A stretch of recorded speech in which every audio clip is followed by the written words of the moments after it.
Hello, everyone. Rob Guest from football.london here, and welcome to the latest episode of Gold and Guest Talk Tottenham, sponsored by NordVPN. Joining me as ever, it's Alistair Gold. Did you enjoy your time in Edinburgh? I did, thank you. Yeah, hope you're well. I got surprisingly good weather.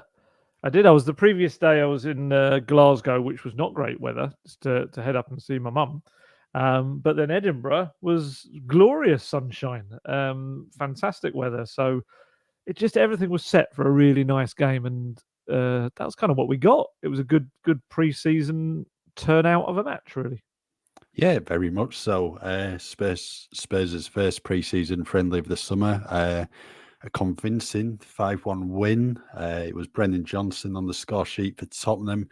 In the first half, Lawrence Shankland equalised moments into the second half, and then it was Tottenham's youngsters really who took the game by the scruff of the neck and won it. Will Lancashire, Mikey Moore, a rare Jed Spence goal, and then it was a Lewis Nielsen own goal in the final few minutes to put the gloss on it for Spurs. Really good game, and I suppose plenty to take from it for Ange Postecoglou and yourself.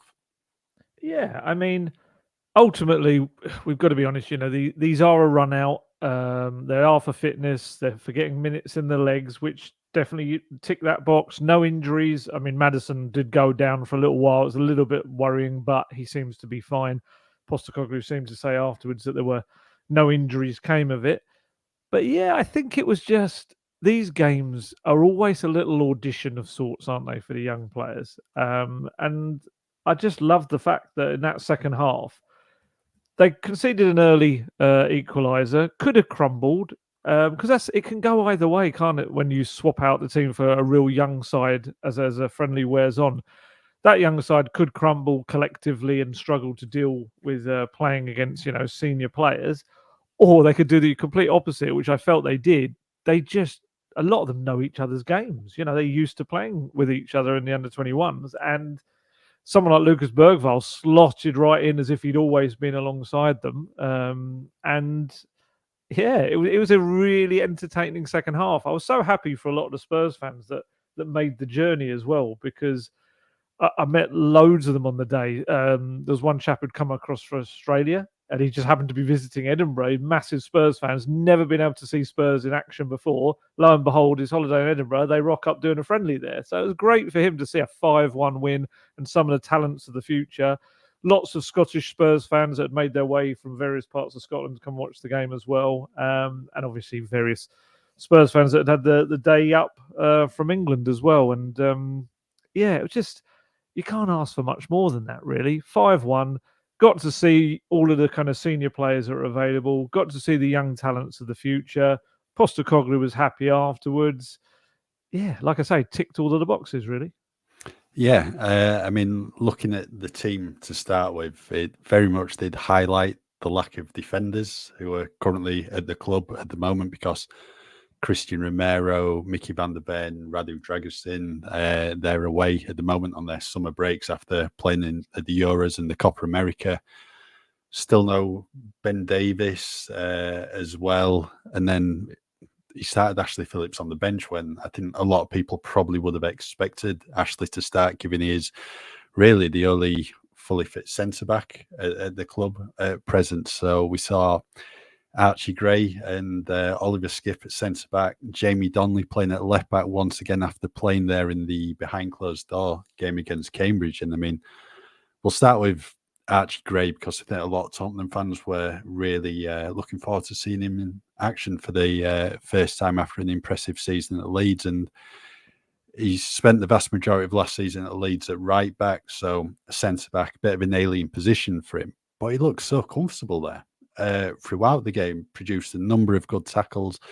He was calm and composed on the ball, just really good in terms of utilising the ball well when in possession. And I think there was one moment midway inside the first half that Yves Bissouma was dispossessed the possession on the halfway line. Hearts looked like they wanted to break. I think there was about 3 or 4 players around Gray at that time, but he just calmly got on the ball, advanced with it, and then just turned back, played it to Oliver Skipp. And that was at a time when probably others especially his age as an 18-year-old, probably would have just panicked and just got rid of the ball straight away. But that just showed how composed he is on the ball. There was a bit of a misunderstanding with Brandon Austin inside the first 10 minutes or so when he elected to control the ball rather than leave it for Austin. Then he played it right back to Austin on his goal and he booted out for a corner. But other than that, I mean, it was just the shining light for Spurs in those first 45 minutes.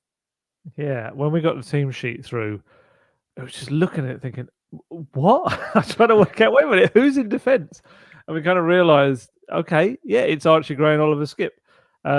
Skippy's played there a couple of times for the academy way back, as they always try to do in the academy, just to give them an experience of different roles. But yeah, for Archie Gray to kind of have his official, kind of not competitive, but official friendly debut, and be stuck in a position he said afterwards he's never played in, was like, wow. But it also shows the belief I think Postecoglou already has in him, that he is just one of those players that is just an all-round talent, and he's got the ability to kind of, and the tactical intelligence to stick him in any position, and he's probably going to be, one of your best. I always used to say that about Harry Kane. Harry Kane, you could have played at centre-back, and I think he would have been a terrific centre-back. It's just like they just got that ability, and Gerrard was the same. Gerrard could slot anywhere around the pitch and play absolutely to a better ability than probably most natural players in those positions. And I just get the impression that Archie Gray's got that about him.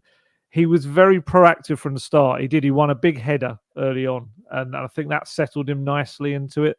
And I guess he was a very good right back. Made more tackles than any other player 21 or under in the Championship last season. So he knows how to put himself about.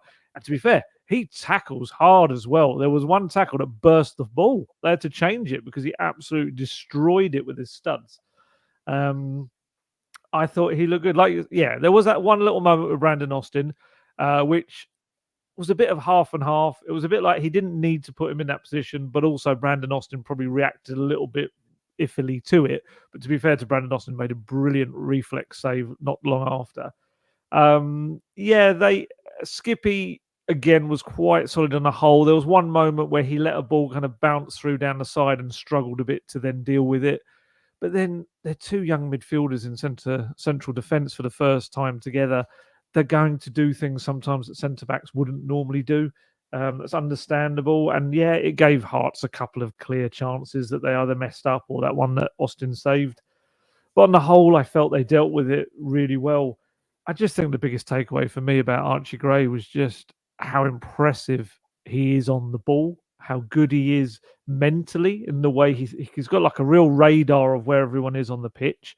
I can imagine when we see him, it was a role that allowed us to see maybe how he would look as a number 6. He took up a lot of those kind of positions at times naturally. And I do still think, I know he said that his kind of feels like his best position is a number 8, like a box-to-box player. I still wonder whether he'll develop into a terrific number 6, just kind of sitting there and spraying everything about, but also able to break up the pitch when needed. Again, it's early days. He can play where he wants, quite frankly. But no, I was really impressed with him, and he's just been making such a big impression behind the scenes. They're also just delighted with him. He looks like a £40 million player. He's come in. He doesn't look like an 18-year-old prospect. He looks like a player that is ready to play Premier League football already, which is the biggest kind of praise you can give him, really. And that's why they have paid so much for him in all, with Joe Rodon going the other way. I liked him. He's very mature lad. His interview afterwards I really liked as well on Spurs Play. He's definitely going to be their go-to guy this season. You can see they're just going to use him for so many interviews because he's very comfortable. I guess at Leeds he kind of just had to do it quite a lot, and I like him. He's seems a very well kind of brought up, down to earth lad as well. Some of the people around the club were telling me that he's still in the mindset of at Leeds the young players had to like do little things like picking up the cones and stuff after training sessions, and I think the first day he went to go and do that. And I think they kind of quickly told him, no, you don't have to do that now. You don't have to do any of that sort of stuff. It's fine. It's fine. You're a £40 million summer signing. a big Premier League club. That's fine. There's other people that will go and do that. And I love that. I love there's so many young players out there who get a little bit carried away with themselves, I think. Whereas you've got someone like Archie Gray who's very talented. I loved as part of his interview, he said to Miles, he said, "Oh, I feel very fortunate to be playing with this team, or lucky to be." And then he kind of corrected himself. He said, "No, actually, I'm not lucky. I've worked really hard to get to this stage." And I just thought, for an 18-year-old, that's very cool to have this awareness of kind of what you've done and what you need to do. And he said, I've still got so much learning to do. I'll play anywhere that I can learn. He seems like a real student of the game. But yeah, I'm assuming he caught your eye as well. Yeah, I thought it was fantastic. Amid maybe some fans had some concerns over Gray, whether he's one for the future.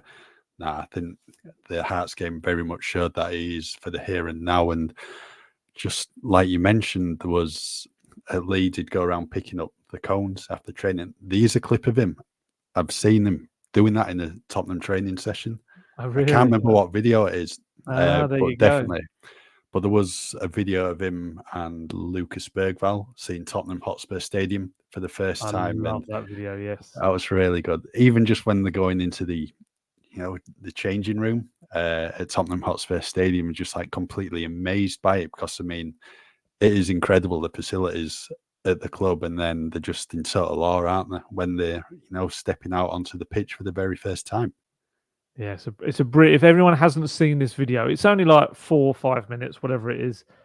It's kind of beautiful, because it's one of those where I think any football fan would love to kind of be in that position as an 18-year-old kid going to this amazing stadium where you're going to play your football. They're kind of living the dream, as it were. And yeah, exactly like you said, the moment they walk in the changing room, it's like, whoa, this is like nothing we've ever been in before.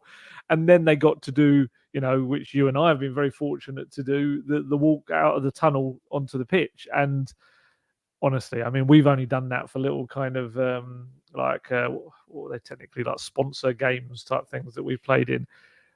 I can't even imagine. That was enough to do that. I can't even imagine what it would be like to do that with 60,000 people in those seats. Oh, and I loved it, because just for a moment, they weren't these incredibly talented footballers that have had a lot of pressure on their shoulders coming through, worked really hard. They were just 18-year-old boys, just essentially looking at, wow, they just seemed so kind of in awe of it all, and it was fantastic. Yeah, I do think, with that in mind, the Bayern friendly is going to be very helpful. I think get them in there, get them out, or in a way of that awe, and kind of and making it feel like they're home, and that'll kind of bode well as the season goes on. Was its second game at home, isn't it? Yeah, feels like ages ago since we looked at the fixtures. Yeah, it's Everton at home. Oh yes, that's the first home game. That's Saturday the 24th, I think, 3 p.m. So I think probably a good idea to keep an eye on Gray and Bergvall's face when they step onto the pitch in the Bayern Munich game. Because, I mean, you step outside into the ground and it's incredible when there's no one in it, but when there's 60,000 fans and generating the noise they can, it's really going to be impressive, and something I think the law was remember. Another youngster who was in the starting 11 against Hearts, Jamie Donnelly, playing at left back. I thought he did well in his pitch time. Not his natural position, but it's on his natural side, can come in field. Put in a couple of good balls. I think was the one for Son that maybe he should have finished off. There was definitely one for Manor Solomon. I think that all came from a short corner. Donnelly swung it in, brilliant ball, and Solomon just couldn't sort his feet out. But I think, again, that just shows the faith in Donnelly that Postecoglou has, and he performed well in those 45 minutes. So we'll have to wait and see, if he plays a decent role for the team on the pre-season tour of Japan and South Korea. Yeah, I'd be surprised at this point if he doesn't go on the tour. I think his versatility immediately kind of marks him out as someone you take along with you. Yeah, I thought he was good. Do I see him as a left back in the future? Probably not. This is going to be one of those where in like 10 years' time, someone finds this audio. He's like one of the best left backs in the world or something. But personally, I don't think so. I think just because I think if I was like a tricky kind of experienced winger or pacey winger flying at him, I would probably want to be up against an attacking player trying to be a left back. But having said that, I did think he did very well with everything he kind of needed to do. It's again a little bit like I was saying about Archie Gray. It's testament to him and how good he is that, you know, he started off really mostly as a striker at Spurs. Wayne Bennett had a lot of injury problems and absences a couple of seasons ago for the under-21s, and Jamie ended up kind of moving around the position. Sometimes on the wing, sometimes he was in like quite a deeper role in midfield. And in every one of those roles, he kind of performed superbly. And yeah, I guess it was only kind of a matter of time before he ended up shoving him somewhere in defence as well to have a go. It reminds me a little bit of Harvey White used to do that. He was a midfielder that ended up. He actually did kind of end up being able to play as a fullback at times for the under-21s as well. I think is he still at Stevenage? I think. As far as I'm aware, he didn't play too much, did he, last season? So it might be different for him this time around. But yeah, so with Jamie, I think they're going to have a little decision to make on him, because I do still feel he needs a loan. I think that should be part of his future. But I also think that if he does go on a tour, I think that's a great experience. I think that's any player, kind of a young player that gets a chance to go on a first team tour, I think they grab it. You know, I know there's the element of maybe get a longer pre-season at your loan club that you're going to, but I think the experience of working with those Premier League players in an environment where you're kind of almost like closed in with them, bonding with them, and also the culture of going to these amazing places on the other side of the world and being exposed to all of the first team Premier League level coaching that you get, I think it's a great chance for them. And then if you're going on loan, head out to do that. But no, I was really, really pleased for Jamie Donnelly. Definitely one of the young players who made an impact. And again, he was in that first 11 from the start with the bigger kind of senior players. So yeah, great for him, I think. I think it will have only done him good, because I think it's 4 senior appearances, but it's literally minutes here and there. So he's had now a decent chunk of time to play with the regular first team players, which will only bode well for him. And I think you can clearly see they trust him as well in the team, which is testament to him. So I thought he played well. James Maddison certainly looked bright, considering, you know, how his form dipped towards the end of last season following that injury. Quite clearly had the bit between his teeth. Instrumental in Brennan Johnson's opening goal. Really good run. Teamed up well with Dean Kulusevski. I think there was actually a couple of bits of play between Maddison and Kulusevski where they linked up really well. And then it was a typical Ange Postecoglou goal, wasn't it? When ball just comes across the face of the goal. And Brennan Johnson, who personally I thought he struggled a bit. I think a couple of times when he was on the ball, it just overhit when he was looking to play in Son and that. And he was quiet at times. Play wasn't always on the right flank. But really, really good run from him to get onto the end of Maddison's pass, and a confident finish as well, especially after getting a hat-trick against Cambridge a few days before. Yeah, I mean, how many of that kind of goal did we speak about last season? That kind of down the left or down the right and the low ball into the box. Yeah, and hopefully many more times next season as well. It is the kind of blueprint of a Postecoglou goal, really. I agree with you on Brendan Johnson. I thought it was very quiet. There was one point when I turned to the reporter who was next to me and said, I don't remember actually kind of saying his name or writing his name. I kind of feel like that's the first real major involvement, and it's ended up being the goal. But then sometimes that happens for players. You know, you can come away as the match winner having done kind of relatively very little. I always go back to Sonny in the North London derby away at the start of the season last season, when I think he touched the ball 14 times but scored twice. And it's just like, sometimes you don't have to be that involved, but as long as you make the impact when you do have your big moment, that's the key thing. And yeah, it was a really good finish from Brennan Johnson. He takes it really well. It's a very fast ball coming across. And that's what they want. That run is what they want from him week in, week out next season. And I think we'll see him do a lot of it. I think he's going to get a lot more goal involvements. I mean, 15 goal involvements in his debut season was pretty good, but I feel like the expectation within the club is that he's going to get a lot more than that next season. So, yeah, that was good for him to at least do that. And like you say, the hat-trick against Cambridge behind closed doors. So he's in a nice little vein of kind of form in front of goal. And Maddison, absolutely. Maddison's got a point to prove. We know that. He whether he admits it or not, I don't know. But of course he will. If you get dropped at the last moment from the England squad going to the Euros and then watch them get to the final, you want to say, well, I could have made the difference. I could have been that extra kind of person. And I think he's also got to answer the questions that have kind of hung over him for a few seasons now about whether he's like a half-season kind of guy and whether he can maintain his form across an entire season. He started brilliantly last year. He was like signing of the summer. And then obviously had the ankle injury and just couldn't really get back to where he was, other than maybe a match or two towards the very end, or certainly in the last month or so. But yeah, he looked sharp. As you say, you're spot on. The Kulusevski link-ups were lovely. It's interesting because we don't normally see them link up too much because Kulusevski's normally on the other flank, but that could be an avenue that, Postecoglou looks to utilise more often, because that goal, I've tried to look back and slow-mo and see what Kulusevski does in that moment. It's like a piece of ballet. It's just beautiful. It's this spin, back heel kind of thing all in one go. And Maddison reads it beautifully, knows exactly what's going to happen. And then, to drill it across. And let's hope for a big season for him. He's got to steer clear the injuries. You just saw it again on Wednesday night that he's going to get kicked. He must be up there with the most fouled players. I don't know whether he winds them up on the pitch. Maybe that's what he does. But, he got so many kicks to the ankles and the back of the legs. And that's unfortunately probably why he's always picking up little injuries during the seasons, which then fragment them.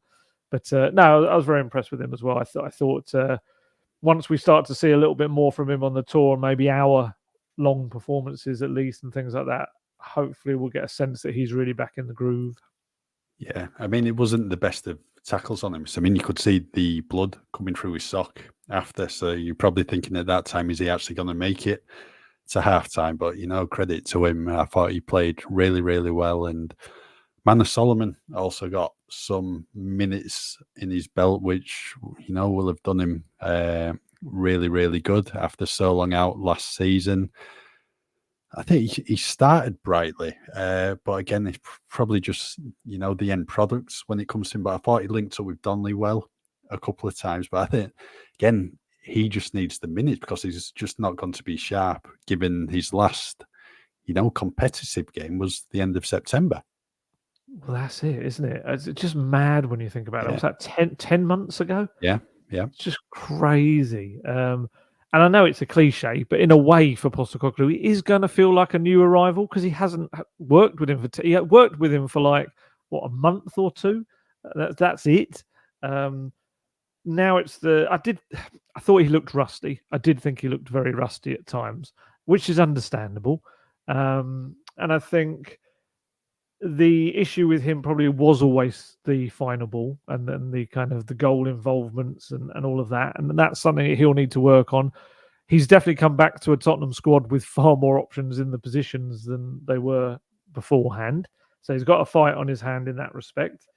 We'll see with him. I think the best thing for him is just no more setbacks, no more issues. Hopefully the knee's absolutely fine.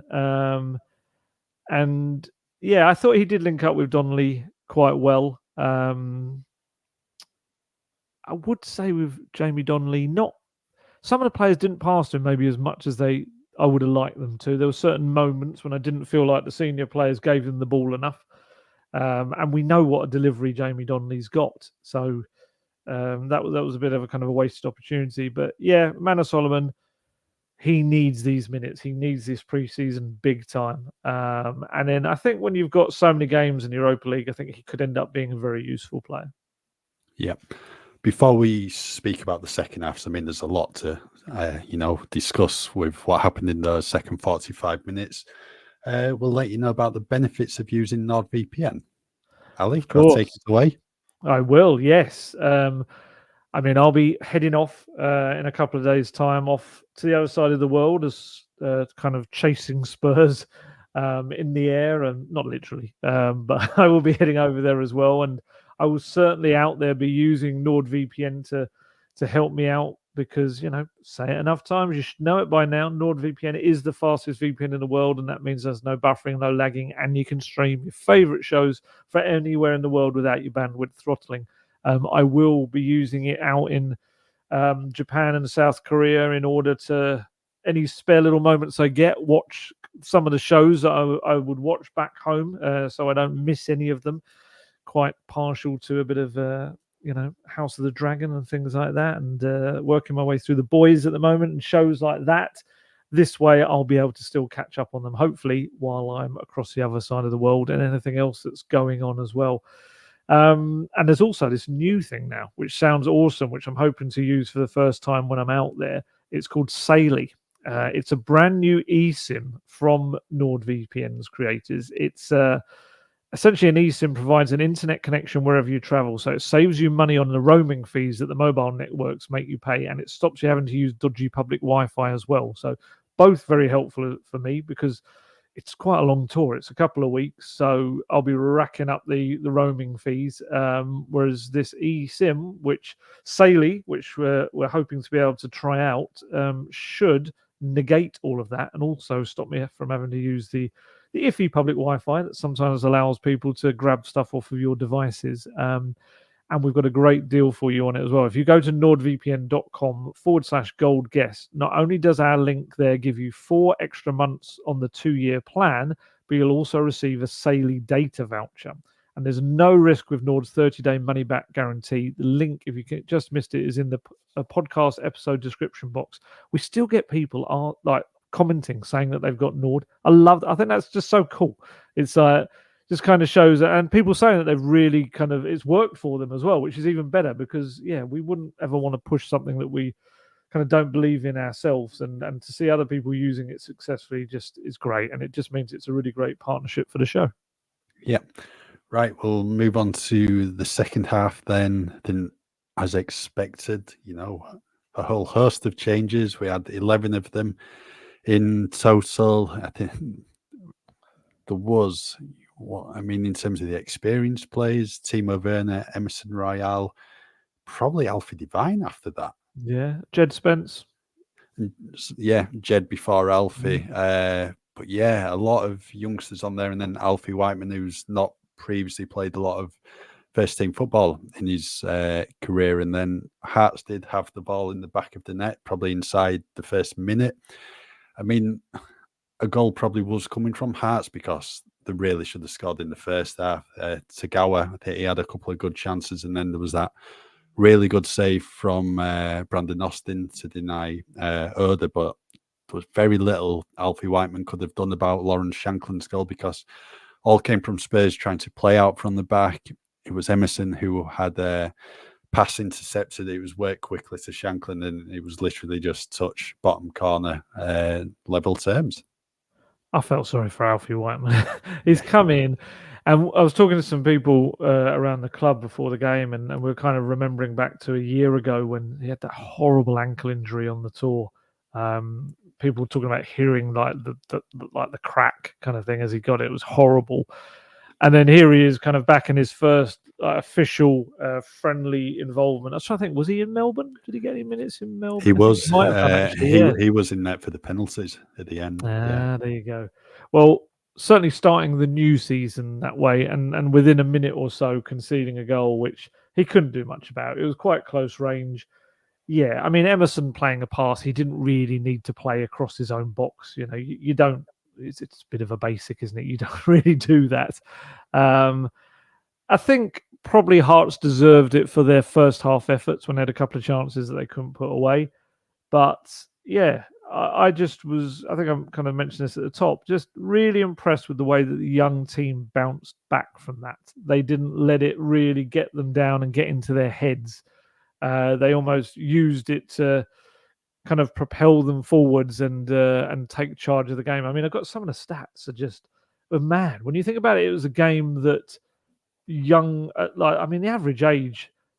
I think we're going to have to take out Werner and Emerson, maybe Spence. Average age is probably about 18, 19, probably 19, I would say, it is for that second half team.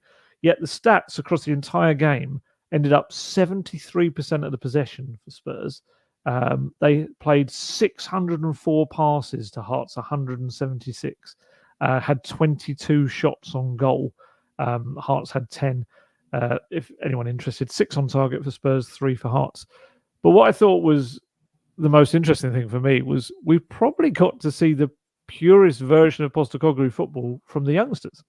I mean, we saw a fair bit of it from the first team because they're kind of used to it. But I would say in terms of the no fear, looking to run forward, constantly recycling the ball and moving it forward, intercepting, pushing on, they were doing it. And that must be so cool for Postecoglou because it essentially means that a year on, everything he's trying to do is seeping through to the younger levels as well.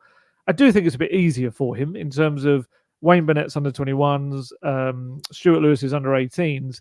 They kind of play with that attacking verve to their football anyway. They even sometimes use inverted fullbacks as well, normally one rather than both. And I think it then becomes easier, I think, for those young players to step up and play Postecoglou football than it did, let's say, for them to play Conte football or Mourinho football or Nuno football, which does kind of show the ridiculousness of that whole half a decade, really, where Spurs as an academy were keeping within the identity of what they wanted the club to be, with the attacking, entertaining football, yet they had a first team that was playing a very different brand of football. So anyone stepping up from the youth ranks was immediately having to learn and adapt to a very different way, which isn't how football clubs are supposed to run. I get it, though. You don't change your academy to match your first team. That's not the way it should work. It should be that the whole club has the same ethos. Yeah, I do find that weird, but it benefits Postecoglou. And I think that's why we got that second half performance that we did. Yeah, I think one of the substitutions was rather telling, and that was Will Lancashire coming on ahead of Dane Scarlett and Hello Felice. Because when you're looking at the pecking order, you'd expect Felice to be there, then probably Scarlett, and then Lancashire. And this is the first time we've really seen Will Lancashire in the first team.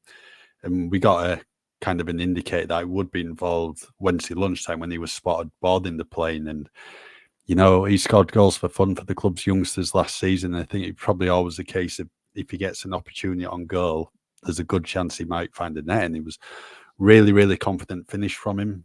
All came from a really good run and pass from Jed Spence. And, you know, Will just found the bottom corner and then certainly enjoyed the goal because you could see in his celebrations running off, kissing the Tottenham crest.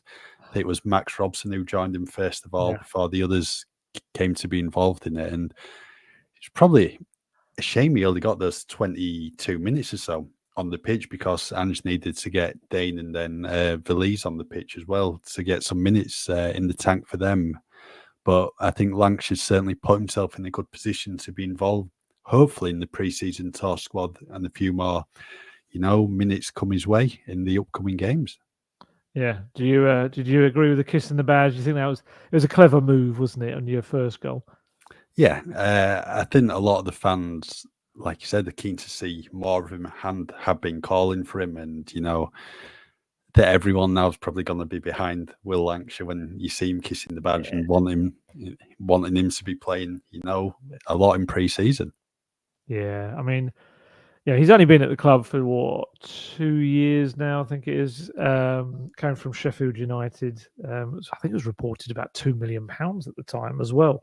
And yeah, I was starting to get indications that he was likely to head off with them to Edinburgh because he just had this fantastic week of training and just had been the real shining light of the young striker group. And yeah, I kind of got the impression that if Postecoglou was going to, because obviously no Richarlison at the moment, he's still working his way back from injury, that I kind of thought, well, yeah, I wonder if he gets the nod ahead of the other two, Valise and Scarlett, and so it appeared to be. I mean, it looked like there was a plan to do a half each for him and Valise, with maybe Dane coming on late on, and that seemed to be how it went, which was, as you say, it was kind of a shame. I would love to have seen a whole 45 minutes from him, but maybe we'll get that on the tour, because I do feel if he can maintain this standard, he will probably head out on the tour. Obviously, you would think he'll get another chance against QPR. He just had this terrific week where I think Postecoglou is very much aware of him. He's worked with the first team before, got his new 5-year deal, which was great for him, and very much is an indication of how they believe in the future he can develop. But I think this week was one that was huge for him with Postecoglou, because he kind of showed Postecoglou, yeah, I am raw. I've got a lot to work on. I think his hold-up play especially is an area where maybe he needs to really work on that. But if you're looking for a pure finisher type that can show you great movement and put that ball inside the post in those corner areas, the postage stamps kind of, I know you don't put your postage stamp at the bottom of a letter, but you know what I mean.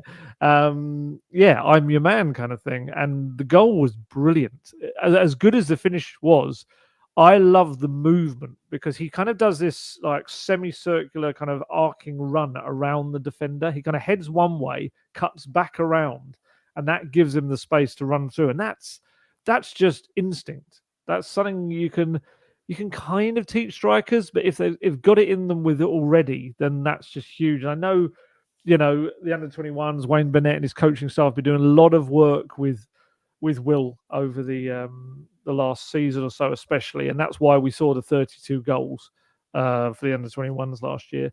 Yeah, he's a terrific young talent, and if he goes on this tour, I'm really wondering whether it changes what's going to come for him in the next 6 months or so, because all indications were that he was heading out on loan. That's what he was going to do. Championship and League One clubs kind of queuing up with interest for him. As soon as Spurs say, okay, that's what we're doing, they were all going to start coming in, I think.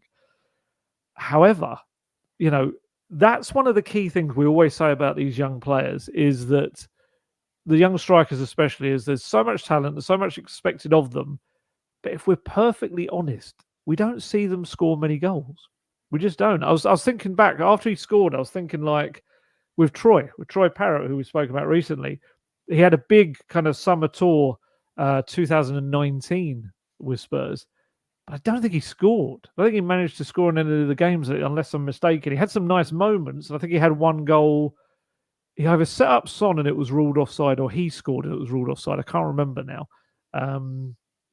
But he didn't score. And the same with Dane. Dane's had a few good kind of little moments, but hasn't actually scored yet for Spurs. And I just kind of think it was a bit of a leg up for Will Lancashire, that he's immediately gone, look, 15,000 fans, I'm in front of them, I'm playing a Scottish Premiership side. Bang, there you go. There's a goal straight off the bat for me 10 minutes in. I forgot, he has actually played before. He played against Nice. Yes, I forgot about that until today. I saw that, and yeah, I do think that's an instant leg up for him, and that's the key. If he goes on tour and gets another goal or two, I think Postecoglou then has to look at him and say, okay, he can step up to the higher opposition. I'd be kind of mad to, at least for the first 6 months, not have him on the bench for things like the Europa League and domestic cup matches, and see what happens with him, whether he just suddenly takes this next step. And then in January decide, do I send him out on loan? But I'm just delighted for him. I spoke to him a couple of months back at the end of the season after they won the under-21s, the Premier League 2 playoffs, having already won the league, and he won Premier League 2 Player of the Season. And he's a lovely lad, very much got his head screwed on, very much looking to improve. And this is a great bit of recognition for him, and hopefully we see more of him going forward. In terms of the other strikers, then, I know they probably only got 20 minutes. Dane, did he get about 15 minutes at the end, if that? Oh, yeah. Both of them missed some decent chances as well. I know they're going to be rusty. First game in pre-season, you're literally coming on for 15, 20 minutes.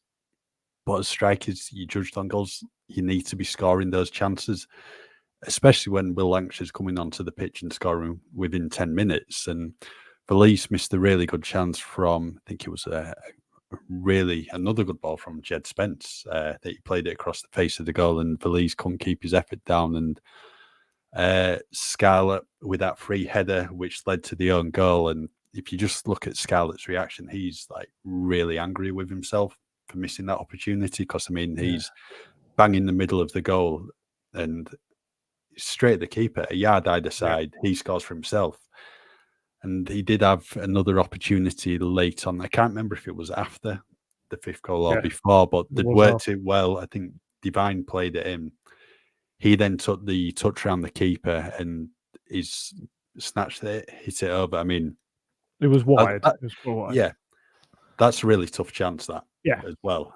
I mean, he's going to do well to score from that angle, given how far wide he was. But I think with the header, he was clearly angry with himself just for, not scoring that opportunity. Do you think with Valise and Scarlett, there was a little bit of a reaction from Lancashire outperforming them in training and getting the nod ahead of them? Yeah, I think, of course, there needs to be. Because Lancashire, when you're looking at the pecking order before the Hearts game, he's below them both. And when you see someone coming on ahead of you and then scoring, of course, that's going to get a reaction. And the best thing they can do now is, just work hard on the training pitch and score. They've got to score in pre-season, because if Lancashire gets more minutes and scores again, then he's definitely going to be ahead of them, I think. Yeah. I think this is the key for young players. It's understanding. And that's when you see someone like a Harry Kane, like a Sonny, and you see how hard they work on the training ground, regardless of who they are, their stature with the team, whether they're going to start week in, week out, probably regardless. They still work. It's ridiculous level in training. And I think if you can get a young player that realizes that and gives their 100% every single session, they're likely to be the ones that make it. And sometimes there'll be little faltering moments. We've spoken about this with Troy Parrott. He maybe didn't get that at times early on, and there was halfway through his MK Dons loan, it clicked and he realised. And I think there's no coincidence that he's really pushed on as a young player since then. But yeah, I thought Valise threw himself around a lot, which probably caused him getting a bloody nose, which I kept watching them. There was 2 occasions they were trying to stop it and they just could not stop his nose bleeding.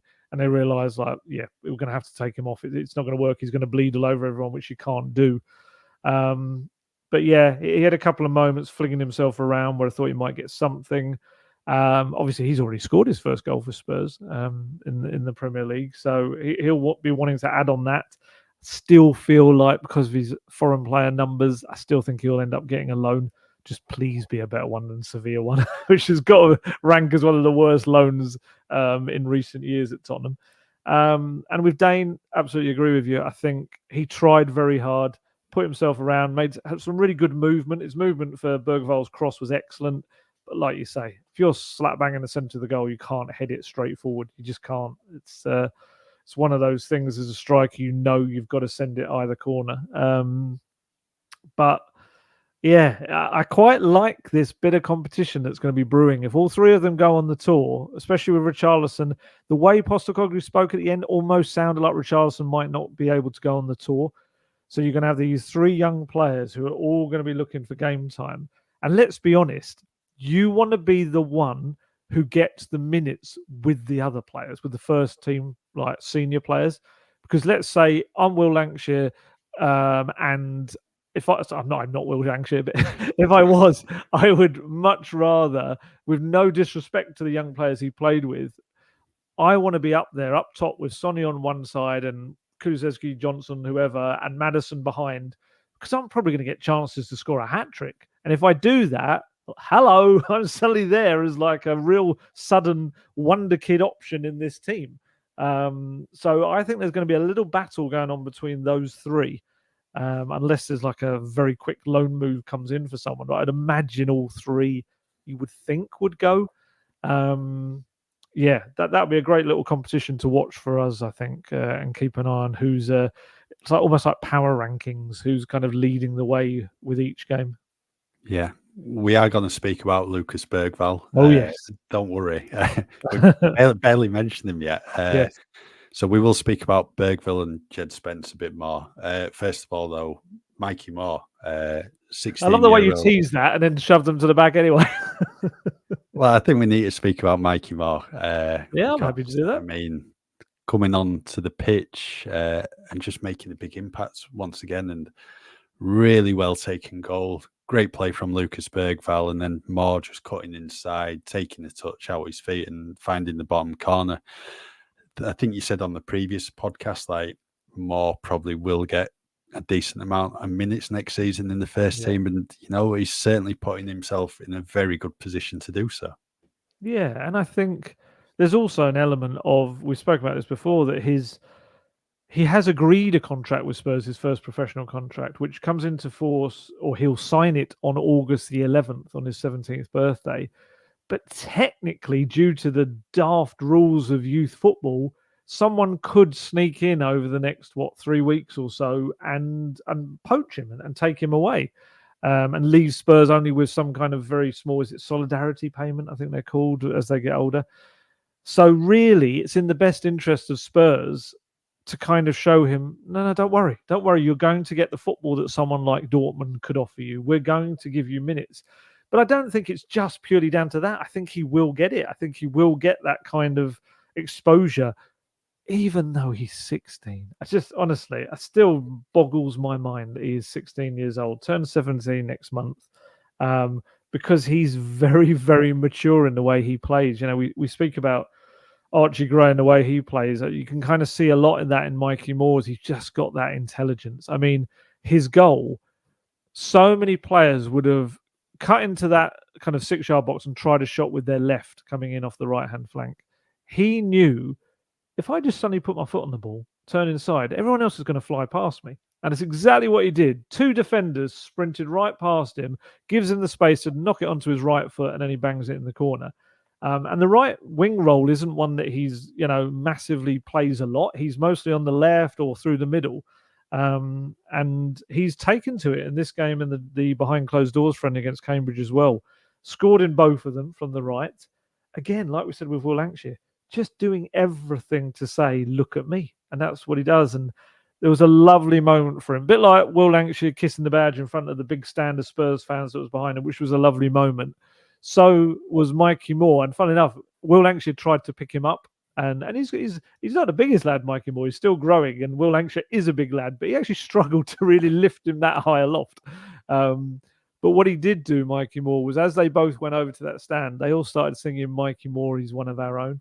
I just thought that was lovely. How brilliant must that be for a 16-year-old that's come through the Spurs academy system to kind of score in front of 15,000 fans and have them singing his name? I mean, look, I can't speak for Mikey Moore, but again, if I was him, not Will Lancashire for a minute, I would be thinking, this is it. This is what I want to sign on for. This is exactly what Spurs are promising me, and this is what's happening. He's a very clever young player. Still very young, so still got a very, very long way to go. But I do think we're going to see far more minutes from him this season than maybe we would have expected, 6 months or so ago.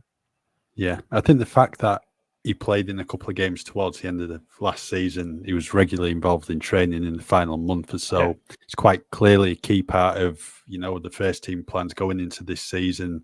He's got more minutes under his belt against Hearts. I think that just shows he's in the perfect environment, and he's going to get those opportunities under Postecoglou going forward. Did he play the full 45? I think he did, didn't he? I'm trying to think was he one of the late ones that was replaced? I can't remember now. He would play the bulk of it at least. Yeah, he did.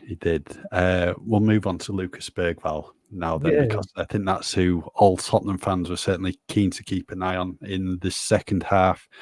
First opportunity to play in the Tottenham shirt following his move from Djurgården. It was certainly one that grew into the game because his first few minutes, he's just trying to get to grips to it.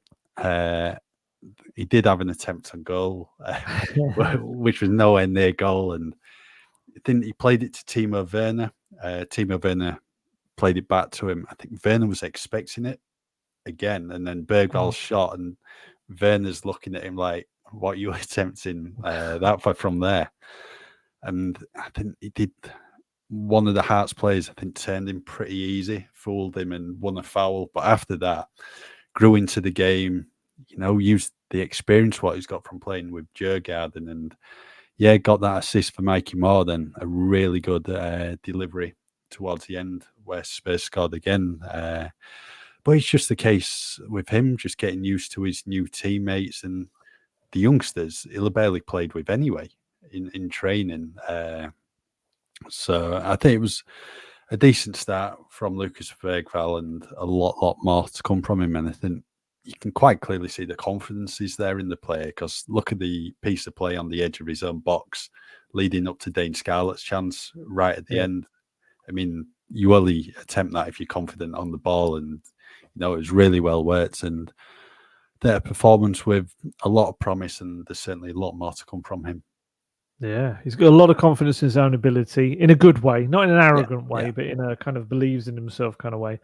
I agree with you absolutely. I think he took maybe 5-10 minutes to get the tempo of the game, but I thought that was a really encouraging sign as well, that how quickly he adapted and understood what was required of him. And I would actually go as far to say he kind of ran the game. He kind of really dictated the tempo from then on for Spurs. I thought he made a really nice little kind of midfield triangle with him, Alfie Devine, who I thought was very good, and Tyrese Hall, again, another one I felt grew into the game. I thought the three of them by the end of it, bearing in mind, two of them are 18 and Alfie Devine's 19, and they were, really bossing the midfield against the Scottish Premiership side, albeit with, probably differing quality in their lineup as well at times. But yeah, I thought he showed a lot of the elements we've been waiting to see, like his versatility, to be able to play as an 8, but also to burst into the box as a number 10, to go out wide. The cross for Dane was a brilliant cross. Just a very confident young man. And to grab an assist as well. There was some suggestion that he might have grabbed an assist or two in the Cambridge United behind closed doors game as well, but I couldn't get that confirmed. He does like to roam a bit, and that's going to be something that Postecoglou likes, but as long as either A, someone covers, or B, you've got the fitness levels to get back and chase back and track back and cover back into your position, that's probably going to be something that he's going to have to work on. He's probably been helped by having 2 pre-seasons because of the long Swedish one. But I do think, he's going to be a bit of a gem. And I love the way Postecoglou spoke about them after the game as well, because, we asked about them, and he was very clear that these, again, like we were saying earlier, people kind of talking about the players for the future. He's like, they don't see themselves as that. They've come in here, they want to play. They're not coming in here hoping they'll get their chance. They've come in here wanting to push for a place. We know about Archie Gray, 52 games for Leeds last season, but also Lucas Bergvall turned down Barcelona to come to Tottenham. He didn't turn down Barcelona to get a few minutes here and there and potentially maybe get in the team by the end of the season. He came there because he feels that at Spurs, with his ability, he can get in that team pretty quickly. That will be his belief. And, I've kind of mentioned this in the article I wrote after the talking points and stuff, and some people said, but who are they going to replace? And it's like, whoever, that's the point. That's the competition element. That's it. If it is that Pat Matasar has to work harder, he's an incredible talent, but if he has to work harder for his place, if James Maddison ends up losing his place, in a way, that is because one of those young players has just done something spectacular. Who knows? Archie Gray could end up being the number 6 towards the end of the season. Someone like Basuma doesn't have that role, or any other extra player that comes in. I would imagine there at least will be one more midfield addition this summer. So I love that. And I think I get the impression Postecoglou loves that as well. He says they're both really kind of ambitious players. Terrific. As well, just in case we don't touch on him a little bit later, slightly pivoting away from the younger players, but in keeping with the new signings in quote marks, Timo Werner, what did you make of his second half cameo of sorts?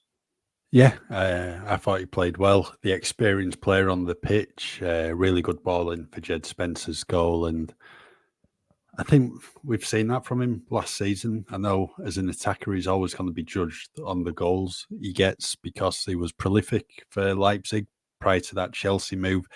Didn't quite work for him in front of goal at Stamford Bridge, but at Spurs, chipped in with a couple of goals and then a few assists. He's proved that, he can put a good ball across the face of goal and, get those assists for the team. I thought he did well. And I mean, that's all he can do in pre-season. He's just making impact in the final third because there's so many attacking options now for Ange to choose from. So I thought Timo did well. Yeah, I think Ange knows that the exact thing he wants from his winger in one respect, he's going to get from Timo Werner. Timo Werner, with his pace and ability, is going to beat his man more times than he's not. And he's going to get that low ball across the 6-yard box. And he's proved that last season. I would imagine he'll rack up a fair few more assists next season. I think he'll be massively helpful across like European games and things like that, as well as, and also coming in the Premier League at times. The key, as you said there, is where Johnson was for his goal. That's where I want to see Werner as well do more of when the ball's on the other side. I think he needs to get back into that habit, and it'll be confidence. If he whacks a couple of those in a row into the goal, then I think he can go on a little run himself. And I think I still feel, I know there's a bit of Werner hate out there. I still feel like he's going to be one of those where over the course of this season, people are going to be like, no, okay, that was a bit of a bargain. I just feel like that's going to happen for him. I think he's going to come up in some big moments and be there for Spurs when they need him. I think he's going to prove a bit of a snip as a loan and a potential 8.5 next summer. I wouldn't be shocked if Spurs just end up going, we'll loan him again and we'll pay you whatever it is for the... although, has he only got 1 year left? I'm trying to remember what it will be after that. I imagine so, because that, transfer fee, if they want to take it up, has come right down. So you'd imagine it probably is. They'll probably negotiate another fee one. That's the way. £10. Well, here's the thing. These are options to buy. They just kind of end up, unless the player has been incredible and it becomes a bargain. Like, I remember Juan Foyth, Villarreal, wasn't it? When it ended up like he was brilliant for them. They won the Europa League, didn't they? I think with him at right back for a fair old bit of it. And then his £12.5 million option, I think it was something like that, ended up being, well, that's a no-brainer. But there's so many times now clubs are just not taking that option and trying to renegotiate it. It's not just Spurs. With Jed Spence, Genoa have not taken up the option they had and are trying to get it down. But I think Werner will give a little bit more than people are giving him kind of credit for. Yeah, you just mentioned Jed Spence there. I don't think many of us probably had Jed Spence starring at Hearts, on the bingo cards or whatever you want to call them. It was just incredible performance from him when he came on. You were looking at the match day squad, and there's no Sergio Reguilon, no Brian Hill, and those two have been heavily linked with a move away from the club this summer. And you're thinking Jed Spence is clearly in the same bracket as them. Was training with the under-21s at Spurs, having returned from Leeds, and then heading out on loan to Genoa, and you're thinking the writing's on the wall for him. But he was given an opportunity in the team, and he took it with both hands.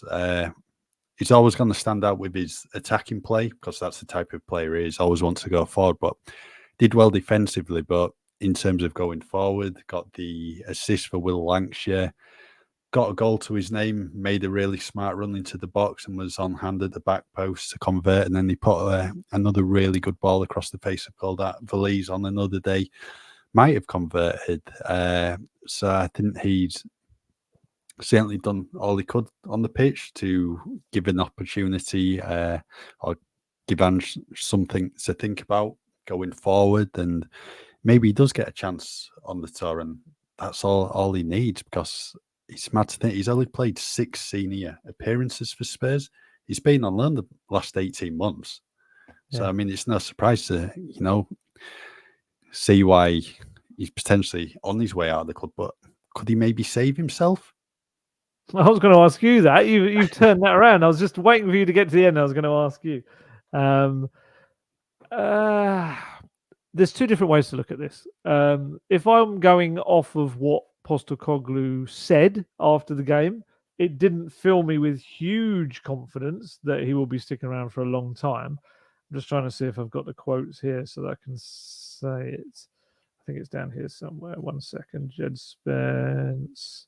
Yes, he said, Jed did well. He's had a tough couple of years. He is training with us. And I think with all of the players, they are here with us at the moment. And when they are here with us, I treat them as Tottenham players unless something suddenly changes. He was good tonight. He took his goal well, contributed well, and got an assist. So obviously, you could take from those, He's here with us at the moment, and when they're here with us, I treat them as Tottenham players unless something changes. It's very familiar to what he said last year about some of those players that were in his group. So on that side, I would say, despite a really terrific performance, like you said, I felt he was a real guiding figure for the young players. I think he gets on very well with a lot of those. I think that probably comes from that little bit of time with the under-21s last season. I think someone like, I know he wasn't playing with him yesterday, but certainly in training, Archie Gray obviously knows very well from Leeds. But yeah, I didn't feel from Postecoglou's words that it sounded like he's absolutely nailed on to now turn everything around and it be this amazing U-turn, as it were. But what I would say is I kind of have this growing feeling that he could go on the tour because of the lack of defensive options that are available right now. And we mustn't forget, he can also play as a left back. He's done that at both Leeds and Genoa. I think he played last season at time, and at Rennes, I think he maybe did as well. So he can do that. And if you're looking at that and the tour squad, and let's say maybe Dragishin comes back, I think from what I understand, Dragishin is expected to at least join up with the tour. We'll see about Mickey van der Ven because it's a difficult one. Yeah, he didn't play a lot of football, but technically only finished a week or so ago because of the semi-finals. So it depends how much rest he needs.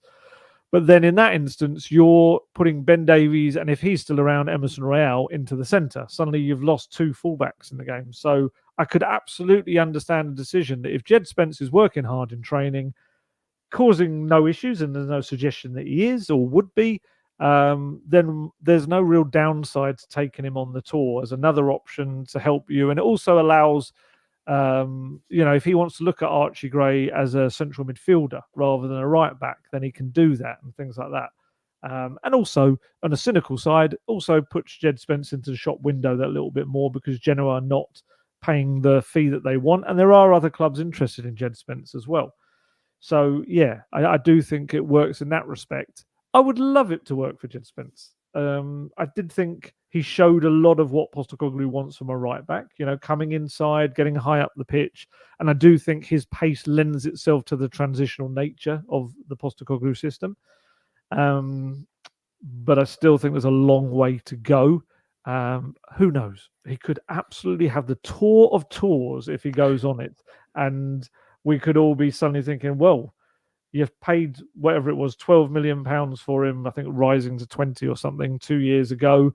Maybe you now make the most of that money rather than buying another right back. And you've got him, Porro and Gray that can all play there. And you let Emerson go for whatever, £20 million or 20 million euros.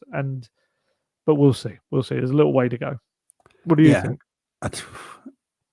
Let's see if he's on the tour and how he plays on the tour. I think if he is, all he can do, is work hard in training, make an impression on Postecoglou, and then if minutes arrive for him, he's just take the opportunity and try replicate the levels he displayed against Hearts the other day because it was fantastic. Probably one of the standout players on the pitch for Spurs in that second half. Spurs are going to need cover at right back because you'd imagine Emerson Royale is going to move on this summer if AC Milan can submit an offer that is acceptable to the club. Archie Gray can play there, not a natural right back, but he can play there, and he played really well in that position for Leeds. But having an extra bit of cover there is certainly not going to help. It's down to Jed, really. If he can play well and catch the eye of Postecoglou, then who knows? It's like what you said with Will Lancashire. If he takes his chance, all of a sudden he can move up the pecking order. So on Jed, really. Yeah, pre-season is such a... You've got the transfer window, but the pre-season is a window of opportunity for so many of these players.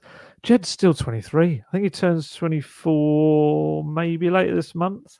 He's still so young. It's all in his whole career's in his hands because he's got a lot of talent.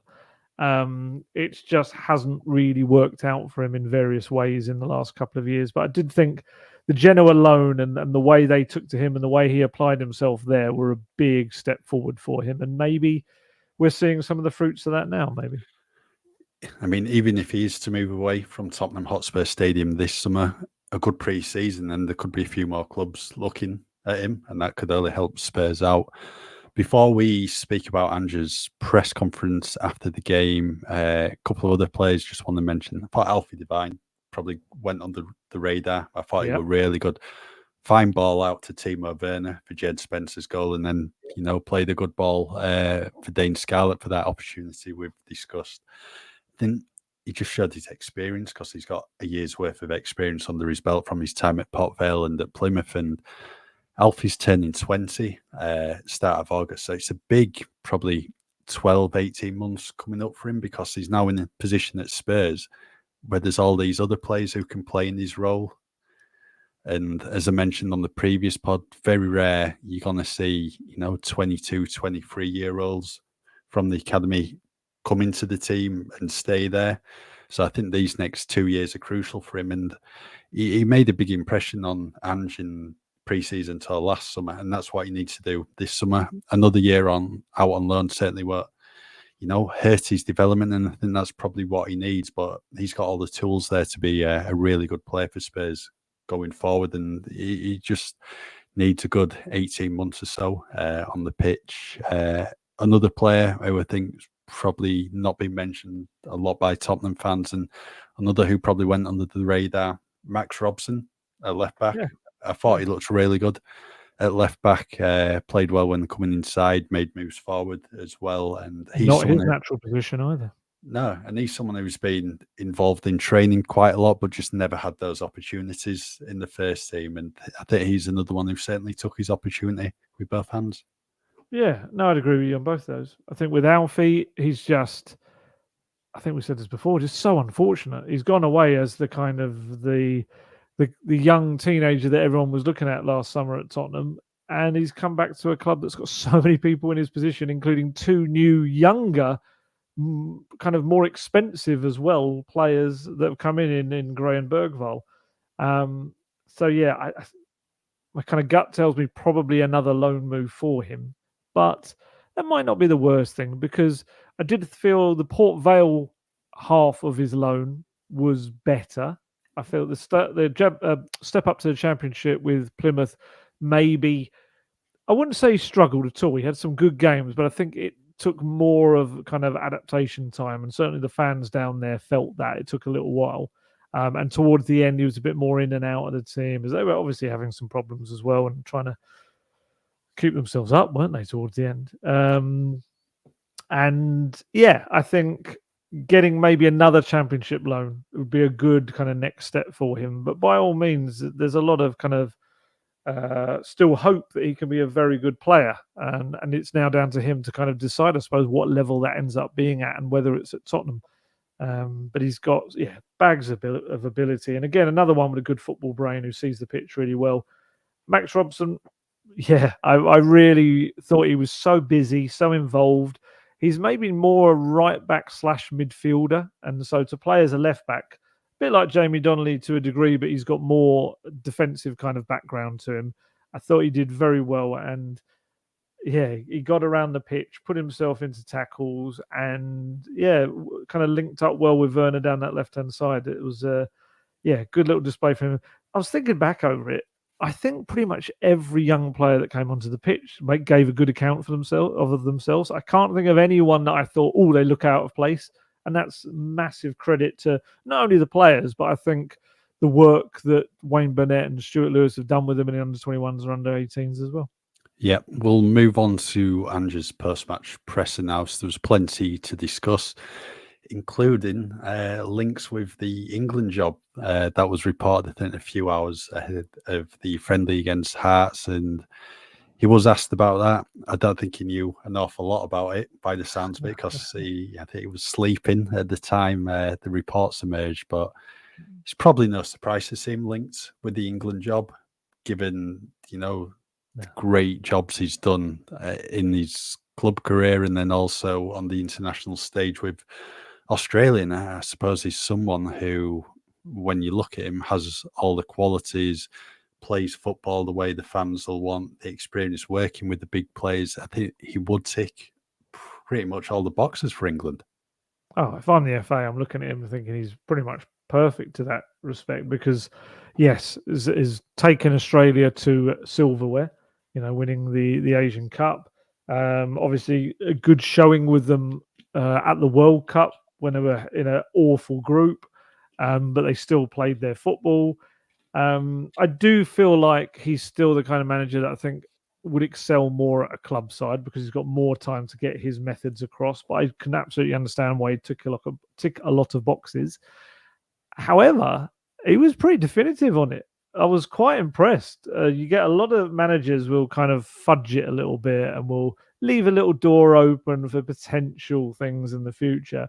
But he was very much like, no, my job's not done here. I want to bring success to this football club. That's what I'm here for. That's where my total focus in. I thought it was actually a really good answer. Yeah, whether I entirely believe that he was sleeping through all of the news that suddenly came out later that afternoon, I don't know. I'm sure he would have been well briefed. It was actually quite a heavy press conference for him, and because he didn't have to do a press conference. Friendlies, they have no obligation whatsoever. But I just feel that he thought, oh, I'm coming back to Scotland. I kind of feel like I should. And then, he got a couple of his regulars were there and it's probably like, oh no, I've opened the door now and they've walked in. And actually we didn't, funny enough, it was the Scottish press that asked about the England stuff. Yeah, he was good on it though. I liked the way he dealt with it quickly and pushed it to one side. There's Spurs fans will know there have been certain managers in the past that have not been like that and have allowed those sort of things to hang around them for quite a while, and it can be quite off-putting. Especially, I remember Harry Redknapp in England being a big thing that rolled on and on and on for a while. So yeah, I thought that was really good to get straight out there and kind of distance himself from it all. Yeah, it was quite a good press conference. He was. I wouldn't say he was delighted to be back in front of the microphone, but certainly dealt with everything that came his way, pretty well. He was asked about transfers as well, and I mean, that's no surprise at all, given we are in the middle of the transfer window, and it has been a bit of a quiet summer for the vast majority of Premier League clubs. So what did he say on the transfer front? Yeah, some really annoying oik turned up and asked him about transfers, which would be me. Just because I wanted to double check with him, really, that look, they've brought in Archie Gray, a £40 million kind of deal. They've brought Timo Werner back. Lucas Bergvall obviously was done in February, but he is a new arrival.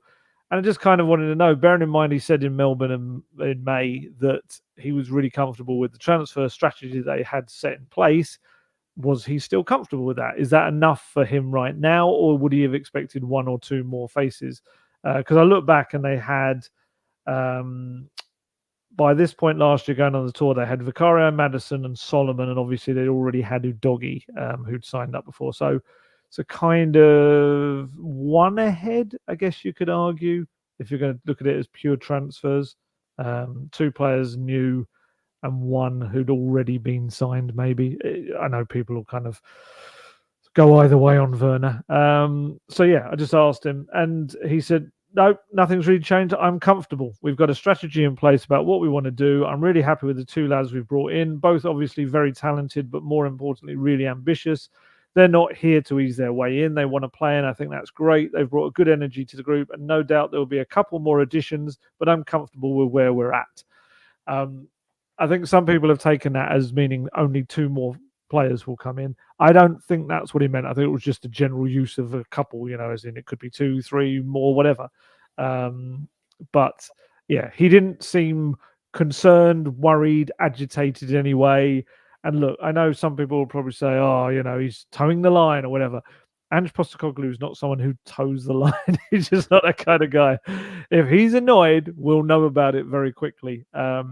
And I think I've mentioned this before, 2019 on the tour in Singapore and Shanghai with Pochettino, that was a manager who was so angry that he'd only had one signing by that point, and he did not hide it very well.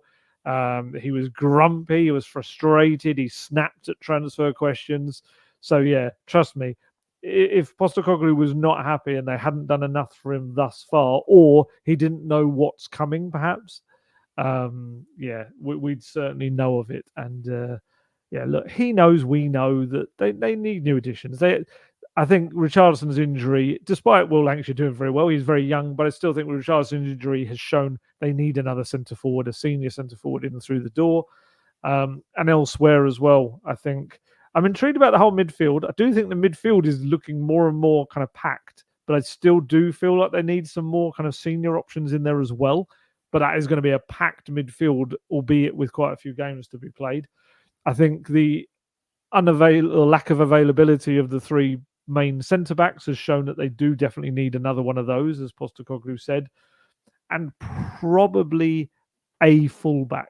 And it just depends who that is. That could maybe end up being a left back the way it's going, with Archie Gray able to play as a right back as well.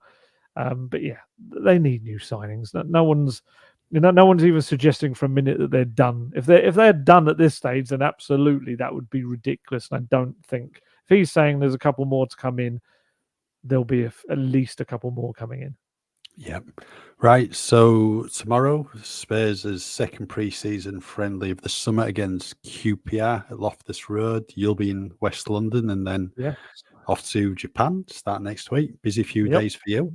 Oh yes. Spurs don't let me rest. I think we were talking about the next pod. It might have to be you and Mr. Wilmot doing it, unless we're going to hook up some system mid-air where I kind of you just hear the turbulence in the background and the engines. Otherwise, the first one I'll do with you. I am taking all of my microphone equipment and everything with me, so we will be continuing them on the tour. So don't worry, those who for some reason or another seem to enjoy these, we will be continuing them while I'm on the tour. Yep. So we'll be back next week. So in the meantime, just keep with us at football.london for all your latest Tottenham news. If you go to nordvpn.com/goldguest, not only does our link give you 4 extra months on the 2-year plan, but you'll also receive a Saley data voucher. There's no risk with Nord's 30-day money-back guarantee. The link is in the podcast episode description box.